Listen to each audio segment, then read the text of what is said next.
얼마 전 제 SNS에 예배 드리는 방법에 관한 재미있는 글이 있어서 여러분들께 소개해 드리고자 합니다. 먼저 힘들고 어렵게 예배 드리는 방법 3가지입니다. 여기에는 부제가 달려 있는데요. 그랬더니입니다. 여러분, 그랬더니라고 하는 이 빨간 글자를 여러분이 같이 읽어주시면 더 감사하겠습니다. 한번 볼까요? 첫 번째, 예배 시간에 딱 맞춰 오기. 그랬더니 주차가 힘들다. 주차 때문에 딱 맞춰 오면 너무나 힘들어서 예배 드리기가 어렵다라고 하는 것입니다. 두 번째는 무엇일까요? 맨 뒷줄에 앉기. 그랬더니 사람들 구경하느라 설교가 안 들린다. 세 번째입니다. 빨리 가려고 맨 먼저 나가기. 그랬더니 그래봤자 나보다 더 늦게 온 사람 때문에 차 안에 20분 동안 갇혀 있었다. 근데 오늘 설교 내용이 뭐였지? 반대로 여러분, 그러면 쉽고 재미있게 예배 드리는 방법도 있습니다. 쉽고 재미있게 드리는 방법, 이것은 그래야입니다. 여러분, 동일한 방법으로 같이 해주시면 좋겠습니다. 첫 번째, 예배 시간 30분 전에 도착하기. 그래야 주차가 편하다. 두 번째입니다. 맨 앞줄에 앉기. 그래야 주변 사람 신경 쓰지 않고 말씀에 집중하게 된다. 세 번째입니다. 예배 끝나고 제일 늦게 나가기. 그래야 차분하게 집에 갈 수 있다. 근데 언젠가부터 이상하다. 자꾸 설교 시간에 눈물이 나는데 이 감정 싫지가 않다. 어떻습니까? 여러분, 공감되십니까? 그렇다면 오늘 예배 후에 누가 가장 늦게 남아 계시는지 한번 살펴보도록 하겠습니다. 오늘은 총회가 있으니까 우리 일권사회가 훨씬 더 유리하시겠네요. 네. 오늘 본문인 시편 95편은 예배에 관한 시입니다. 1절과 6절의 첫머리인 오라 우리가 라고 하는 이 표현에도 나오듯이 하나님을 경외하는 사람들이 예배하기 위해서 모이는 일종의 초청의 시편입니다. 이 부르심에 반응하여 당시 이스라엘 백성들은 성전으로 나와왔고, 오늘 우리도 교회의 초청에 따라서 주의 전에 나와서 혹은 온라인으로 함께 예배에 참여하고 있는 것이죠. 바라기는 오늘 말씀을 통해서 예배자가 가져야 될 이 태도에 대해서, 자세에 대해서 깨닫게 되는 은혜와 결단이 저와 여러분에게 있기를 간절히 소망합니다. 우리 함께 1절 말씀 함께 읽도록 하겠습니다. 여러분 성경책을 보시면서 1절입니다. 시작. 오라 우리가 여호와께 노래하며 우리의 구원의 반석을 향하여 즐거이 외치자. 아멘. 오늘 본문은 오라라고 하는 초청으로 시작하고 있습니다. 그런데 여러분, 오늘 본문 말씀을 보면 이 오라라는 초청이 1절 말고도 6절에도 동일하게 나와 있습니다. 이를 보고서 하나님께서 우리를 애타게 찾으시는구나 라고 또 생각할지 모르겠습니다.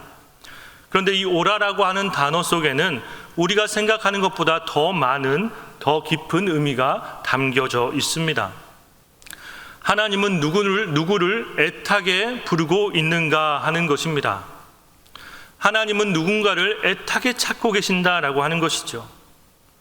먼저 1절과 6절에 같은 국문으로 번역되어 있는 오라라고 하는 이 말은 원어상으로는 서로 다른 히브리 말로 번역되어 있습니다. 1절에서는요, 할라크라는 단어로 되어 있는데, 이것은 보통 오다, 가다, 걷다 이러한 일반 동사형인데, 이것이 신을 지칭하는 단어와 함께 사용하게 되면 동행하다, 때로는 따라가다라는 말로 사용됩니다. 영어로 표현하면 go with God 이렇게 표현할 수가 있는 것이죠. 하나님과 동행하고 하나님과 함께하는 것, 하나님을 따라가는 것, 이렇게 볼 수가 있습니다. 또 6절에 나와 있는 오라라고 하는 단어는 히브리 말 보라고 하는데, 여기에는 들어가다라는 의미가 더 크게 담겨져 있습니다. come in, 성전 안으로 예배자가 들어가는 것을 묘사하고 있는 것이죠.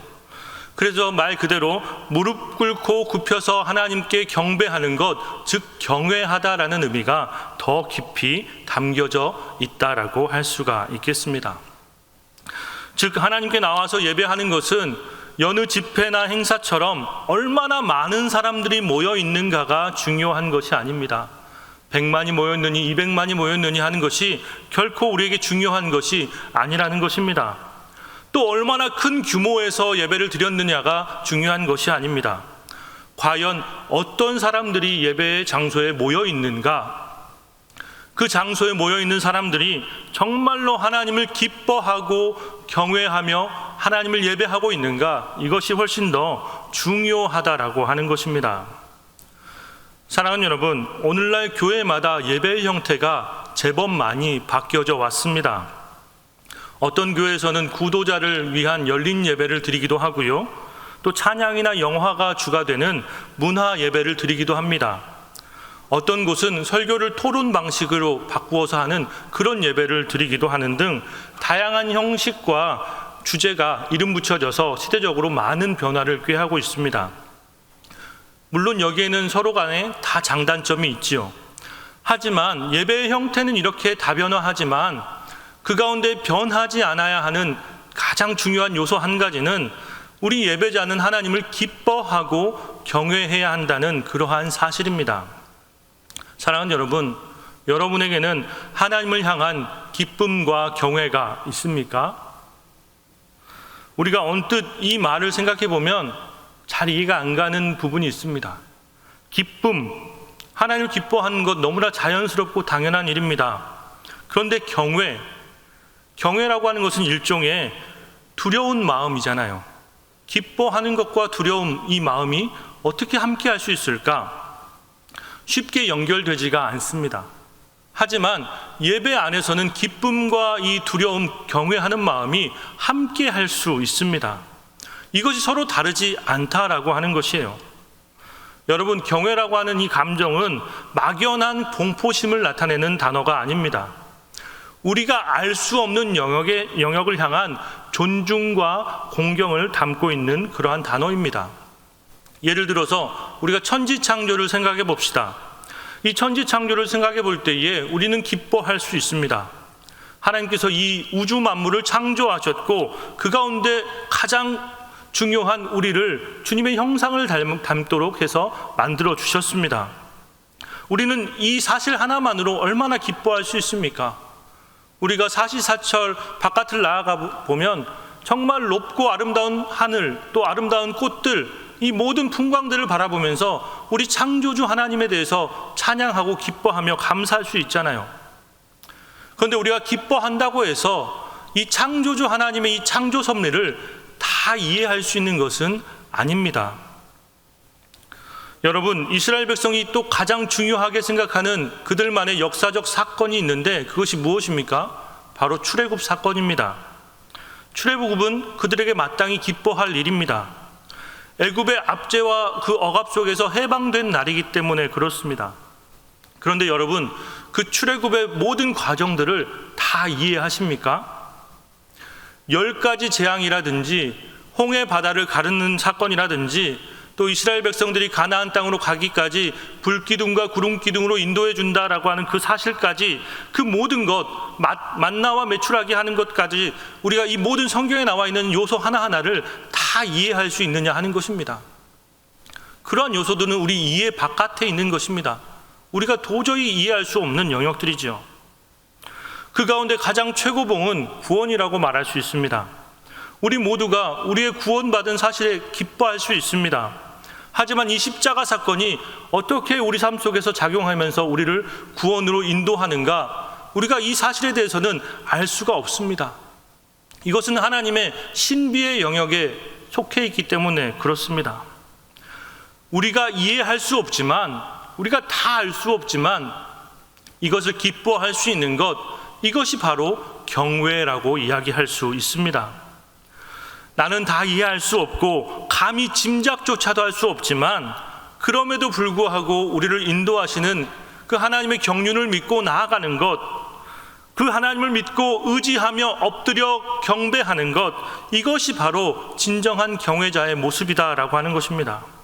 그러므로 우리 예배 안에는 하나님을 기뻐하는 것과 우리가 이해할 수 없지만 하나님을 믿고 나아가는 이 경외의 감정, 이것이 함께 자리하고 있어야 하는 것입니다.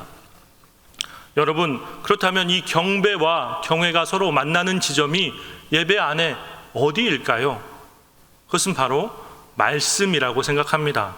그래서 예배자의 자세 첫 번째, 우리는 말씀에서 만나고 말씀을 따라가야 합니다. 여러분, 기쁨과 애통 그리고 여러 가지 감정으로 충만했던 우리의 그 마음과 상태가 하나님의 말씀을 만남으로 말미암아 그 말씀을 통해서 우리의 방향이 잡혀지고 깊은 섭리를 깨달아 알게 된다는 것입니다.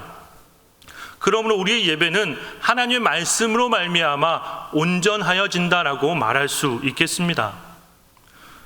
여러분, 흔히들 우리는 개신교 영성이라는 말을 사용하고는 합니다. 종교개혁을 통해서 오직 믿음, 오직 은혜, 오직 예수, 이 많은 표제들이 우리에게 나타났지만 그 중에 개신교 영성을 이끄는 가장 큰 주제 하나는 오직 말씀이라고 하는 이 사실을 우리는 기억해야 할 것입니다. 여러분, 우리가 다니는 교회, 우리는 개신교라고 하잖아요. 그런데 우리와는 다른 원뿌리는 같지만 서로 갈라졌던 천주교라든지 정교회를 가보면 말씀보다 예전을 더 중요시하게 생각하기도 합니다. 또 개신교단 중에 어떤 교단인 순복음 같은 교단은 성령의 역사를 특별히 더 뜨겁게 강조합니다. 뜨겁게 찬양하고 뜨겁게 기도하면 된다라고 이야기하는 경우를 많이 보고는 합니다. 얼마 전에 저희 집에 보일러 공사를 했는데 이 보일러 공사를 하러 오신 기사님께서 순복음 교회 교인이시더라고요. 그래서 자기 교회를 막 자랑하고 있는데 자기 교회는 뜨겁대요. 역시 보일러 공사하시는 분이라 뜨겁다라고 하는 이 감정을 잘 얘기해 주시는데 좋습니다. 성령의 역사 뜨거우면 좋지요. 하지만 말씀이 빠진 예전은 형식에 가까울 수 있고 말씀이 빠진 뜨거움은 금방 식어져 내린다는 사실을 우리는 기억해야 합니다. 그러므로 늘 이 개신교 영성에는 말씀이 주가 되어야 한다는 것이죠. 그래서 우리가 간혹 기도회라고 하는 이름으로 모여지지만 우리가 기도하는 시간보다 말씀 듣는 시간이 긴 이유는 바로 이 때문입니다. 우리의 말씀 듣는 시간을 충분히 가져서 우리가 나아가야 할 방향을 분명하게 잡게 하기 위함입니다. 말씀 없이 기도하는 것은 기뻐할 제목 없이 기뻐하는 것과 같고 경외할 제목 없이 경외하는 것과 같기 때문에 그렇습니다. 사랑하는 여러분, 그러므로 말씀을 따라가시기 바랍니다. 절대로 말씀을 앞서가지 마십시오. 말씀이 들려주는 대로 하나님의 경륜을 느끼고 경외하십시오. 우리가 다 이해할 수 없지만 우리를 인도하신 그 하나님께서 우리의 손을 맞잡고 나와서 우리를 이끌고 예배의 자리로 나와 주신다라는 사실입니다. 그러므로 오늘 또 우리에게 들려지는 그 귀한 말씀을 통해서 하나님을 잘 예배할 수 있는 저와 여러분 되기를 간절히 소망합니다. 우리 2절 말씀입니다. 2절 말씀 함께 읽습니다. 시작.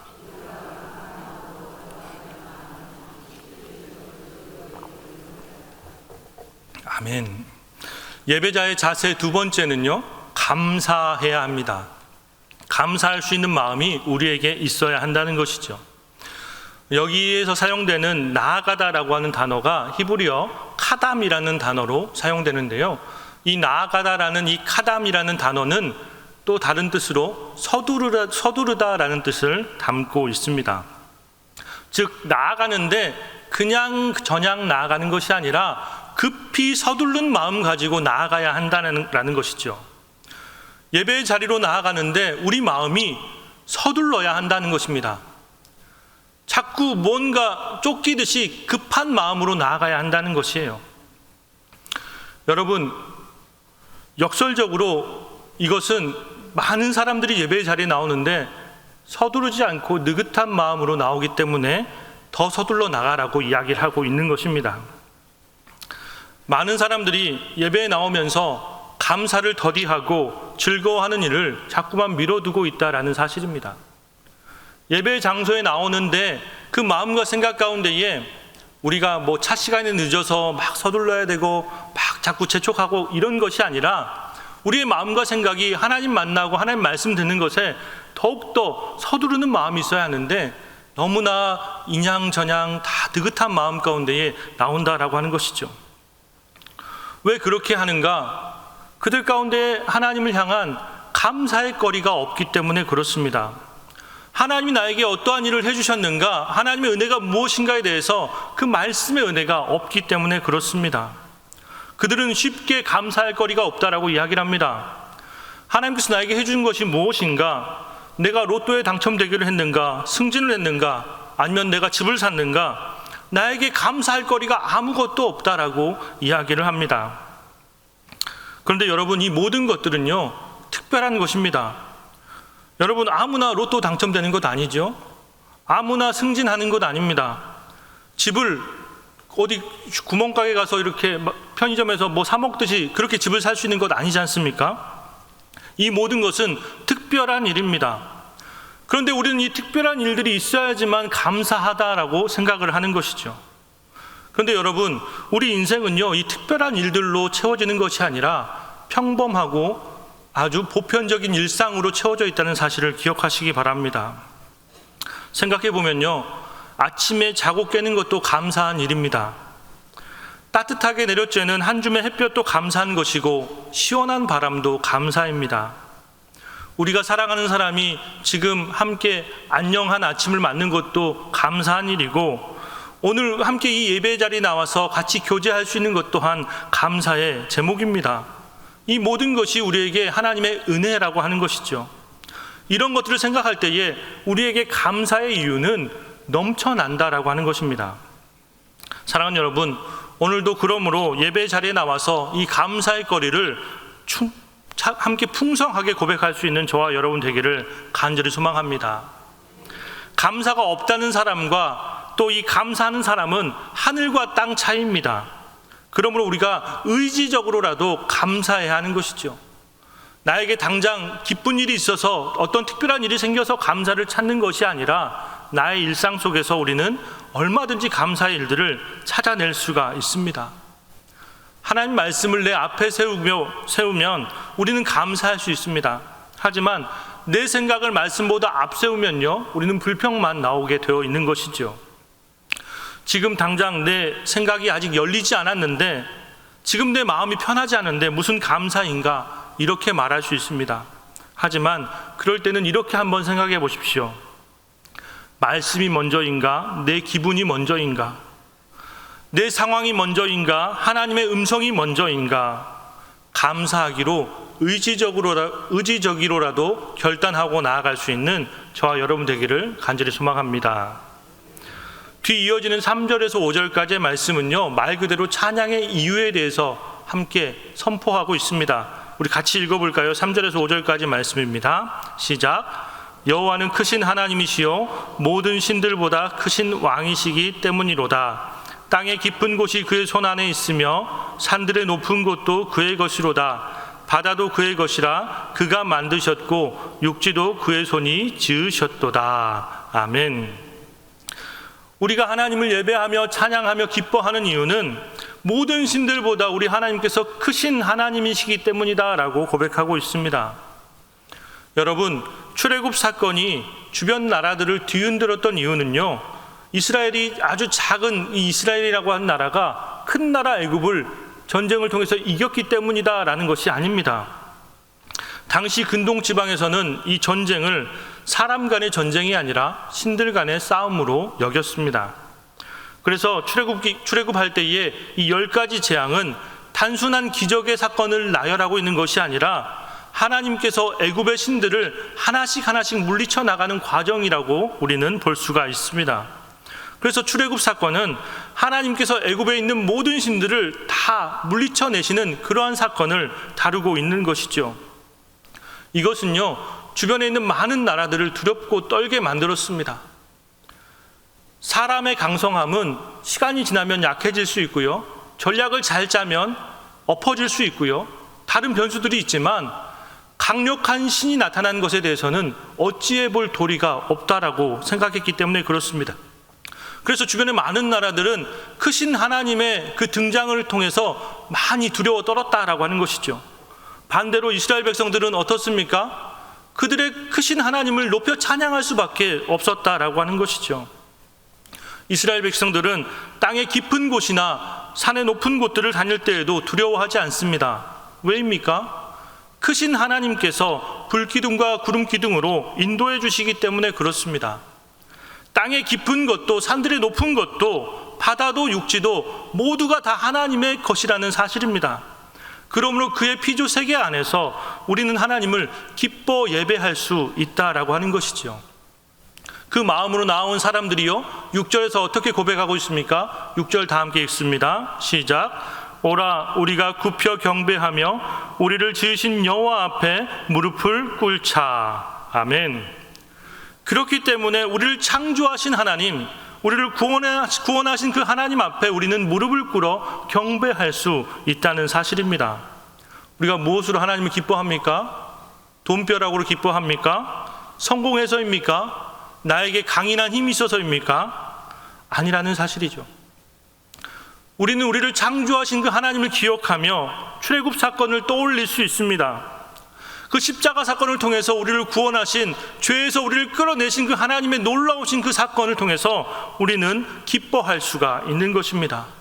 그 하나님의 손길이 어제도 그리고 오늘도 내일도 동일하게 우리와 함께한다는 그 사실에 기뻐하며 예배할 수 있는 것입니다. 그러므로 우리 인생길 속에서 우리를 인도하고 계신 그 하나님의 손길을 발견하며 살아가는 것, 이것이 곧 은혜라는 사실입니다.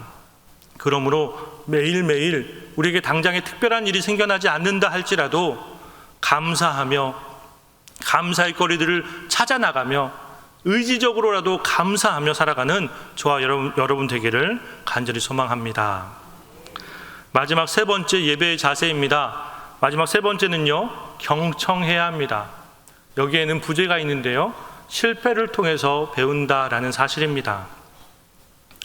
오늘의 시편 95편이 다른 시편들과 다른 것 중에 하나가 바로 8절 이하의 말씀 때문에 그렇습니다. 다른 시편들은 보통 감사와 찬양으로 시작하여서 감사와 찬양으로 맞춰지게 되는데, 오늘 시편에서는 과거의 이스라엘 백성들이 실패했던 그 실패담을 끄집어내고 있습니다. 그러면서 이스라엘의 죄악에 대한 심판에 대한 하나님의 뜻을 그들에게 드러내놓고 있습니다. 이를 가리켜서 조금 어려운 표현으로는 예언자적 신탁이라고 하는데요, 쉽게 말해서 경고의 메시지라고 생각하시면 되겠습니다. 왜 하나님의 은혜로운 글 뒤에 이러한 경고의 메시지가 붙어 있을까 곰곰이 생각해 보면 여기에도 하나님의 숨은 의도가 담겨 있음을 발견할 수가 있습니다. 우리의 예배는요, 감사와 찬양 등 우리가 좋아하고 즐거워하는 것들만 가득 담겨 있는 것이 아니라 때로는 엄중한 하나님의 말씀 또한 들어야 함을 이야기해 주고 있는 것입니다. 우리가 듣기 편한 것, 즐거운 노래, 기쁨의 말씀들만 함께 나누는 것이 아니라 때로 우리는 쓴소리도 들어야 한다라는 것입니다. 그 쓴소리 안에 하나님의 뜻이 담겨 있기 때문에 그렇습니다. 오늘 본문에서는요, 무리바와 마사 사건을 다루고 있습니다. 출애굽기 17장 7절 말씀 우리 한번 같이 읽도록 하겠습니다. 시작. 그가 그곳 이름을 마사 또는 무리바라 불렀으니 이는 이스라엘 자손이 다투었으며 또는 그들이 여호와를 시험하여 이르기를 여호와께서 우리 중에 계신가 안 계신가 하였음이더라. 아멘. 여러분, 성경의 기록대로 이 무리바는 하나님을 거역하는 다툼의 장소였으며 마사는 하나님을 시험하는 장소였습니다. 그들은 홍해를 통해서 위대한 하나님의 구원을 경험했음에도 불구하고 물이 필요한 상황 속에서 이성을 잃고 서로 다투며 하나님을 시험하는 죄를 저지르고 말았습니다. 성경은 이러한 불순종을 가리켜서 그들이 순간적으로 자기의 필요에 따라서 마음을 잃어버린 그러한 죄가 아니라 그들의 완악한 죄라고 꼭 집어서 이야기하고 있습니다. 그리고 하나님은 그들의 불순종한 그 모습을 통해서 하나님의 안식안에 들어오지 못할 것이다 라고 그렇게 경고하고 계십니다. 사랑하는 여러분, 시편 95편은 이렇게 경고의 메시지로 마감하고 있습니다. 이렇게 시가 미해결 결론으로 갑작스럽게 마무리되어지는 것은 우리에게 열린 결론으로 주어지는 것입니다. 이스라엘 백성, 이스라엘 그 조상들이 살아갔던 그 길을 오늘도 또한 우리 또한 똑같이 저지르며 그 실수를 답습하며 살아갈 것인가? 아니면 이제는 우리가 그 실수를 다시는 범하지 않는 그러한 삶을 살아갈 것인가? 우리에게 일종의 경고의 메시지로 들려주고 있는 말씀이다라는 것입니다. 사랑하는 여러분, 그러므로 우리는 오늘도 하나님의 말씀을 경청해야 합니다. 전해지는 말씀이 위로와 사랑의 말씀이든 때로는 우리를 견책하는 말씀이든 우리는 아멘으로 화답할 수 있어야 합니다. 그리고 그 들려지는 말씀대로 순종하며 살아가는 저와 여러분 되기를 간절히 소망합니다. 말씀을 정리하겠습니다.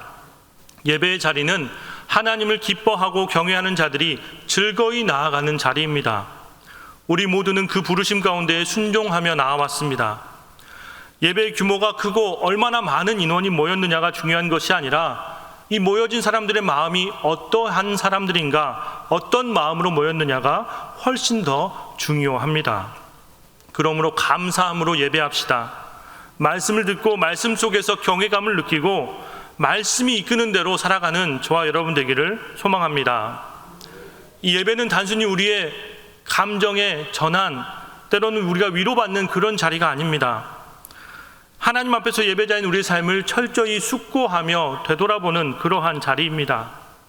철저한 신뢰와 순종을 요구하시는 하나님의 요청에 우리는 아멘으로 순종하는 사람들입니다.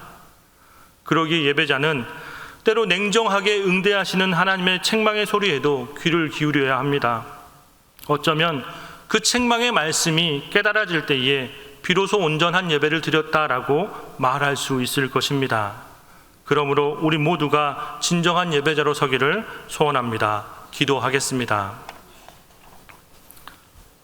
하나님, 오라 우리가 여호와께 노래하며 기뻐하자, 우리의 무릎을 꿇고 굽혀서 경배하자는 이 초청이 하나님의 부르심인 줄 믿습니다.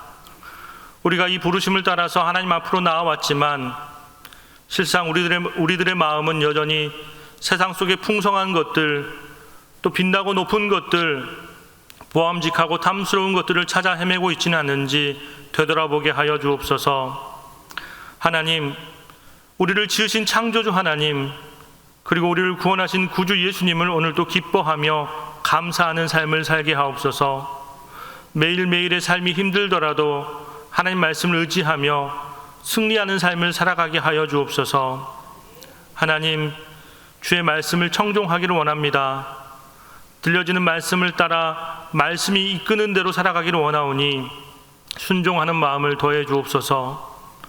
때로는 견책하는 말씀을 주시더라도 외면하거나 회피하는 것이 아니라 하나님의 뜻을 더 크고 자세히 깨닫는 지혜를 허락하여 주옵소서. 그리하여서 오늘 하루도 하나님 사랑 안에 머물며 주님을 기뻐하는 삶을 살게 하옵소서. 우리의 삶을 인도하시고 역사하시며 주장하시는 우리의 창조주이시며 구원자 되시는 예수님의 이름으로 기도하옵나이다. 아멘.